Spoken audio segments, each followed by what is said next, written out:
Yeah, no, Lewis is fine. He's trained, so he's got no problem. He's back training. Cami is just going through the concussion protocol now, which we have to follow.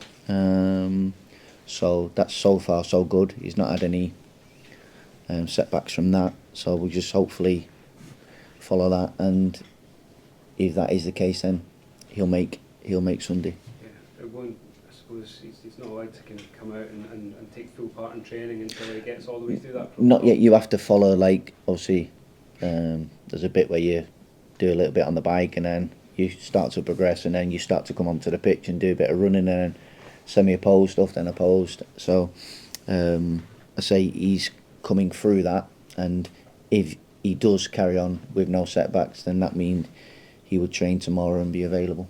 Say with the amount of football he's played, the form that he's been in, there's no hesitation if he was to pass it and just have a one training session and be able Yeah, no, not with Cami, because he's played a lot of football recently, so him missing a few days of training wouldn't be a massive red flag to him.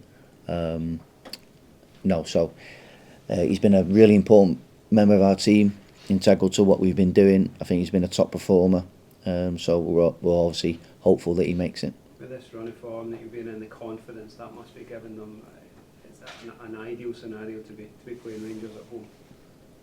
And we're in good form, yeah. So it definitely helps. We can go into the game with a positive feeling, knowing that we face obviously good players, good opponent, difficult challenge, but it's a great game for us to look forward to.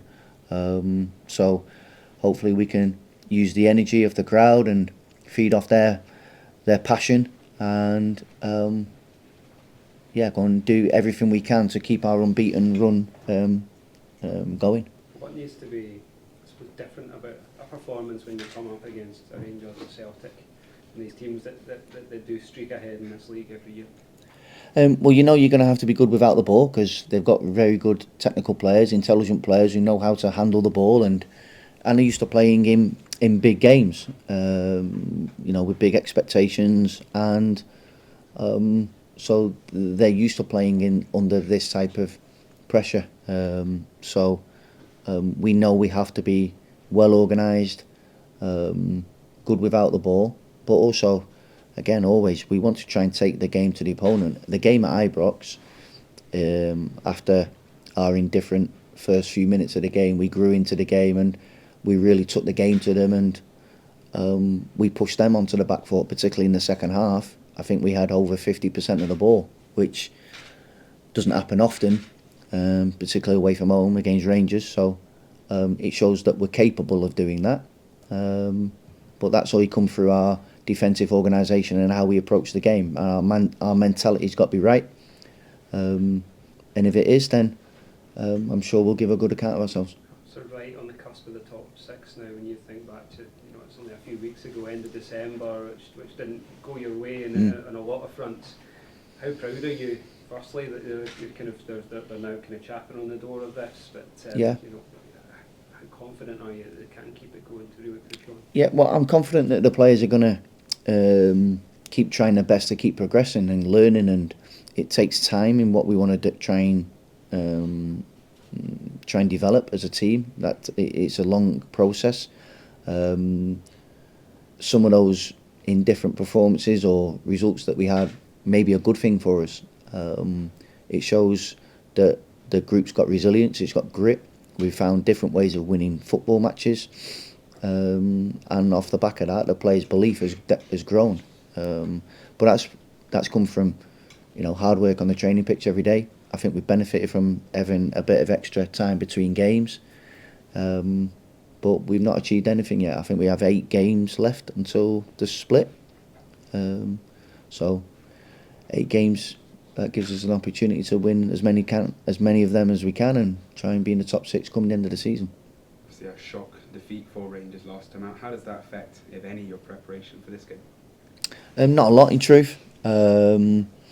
Obviously, yeah, they'll be looking to put that right. They'll be hurting from that, obviously. But if you look at the games prior to that, they were in really good form and winning games and scoring lots of goals. So we're very respectful of the fact that they've got good players and they're a good team. But we're in good form and we've got some good players, and I like to think we're a good team. So it's got the makings of a really good game. You come into this role, obviously the team's bottom of the table. After this great run, does it almost change your targets for the rest of the season? Well, my target is just to improve the team and keep improve the players, and the results then, the performances or the results take care of themselves. So we have spoken, 8 games to go before the split, and our aim now, we want to be in the top 6. We want to finish as high as we possibly can.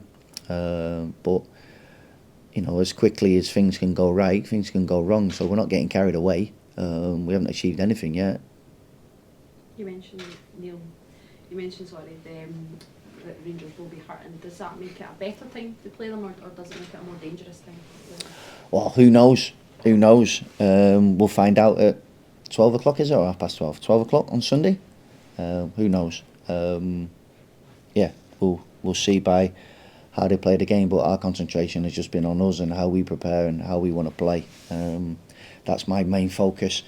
We always watch the opposition, we always watch them play, and then we concentrate on how we're going to play, and have enough to worry about with my players, let alone looking at Rangers all the time.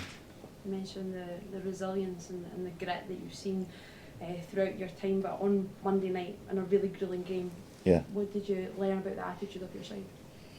Yeah, it takes a real collective effort if you want to win any football match, and at times the game wasn't pretty, that's for certain.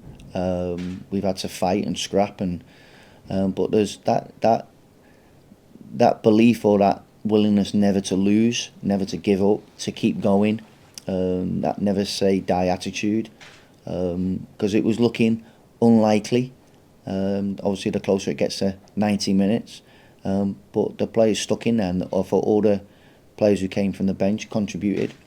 It took a huge collective effort, and sometimes in cup competitions it's just about getting through. It's about getting through to the next round, and fortunately or thankfully we did that. Those attitudes, the never say die approach, is that something that you perhaps wouldn't have seen at the very beginning of your term?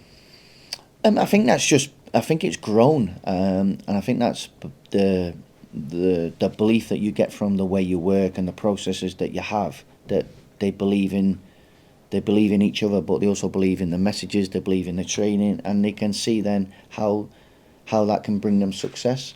So it's just a collective behaviour or belief in each other that we know that when given certain circumstances in games, we've been able to come through those. Whether we've been winning and we've had to hold on to a victory, or we've come from behind to get the result, we've done it in different ways, and that's been really positive for us in the last few weeks.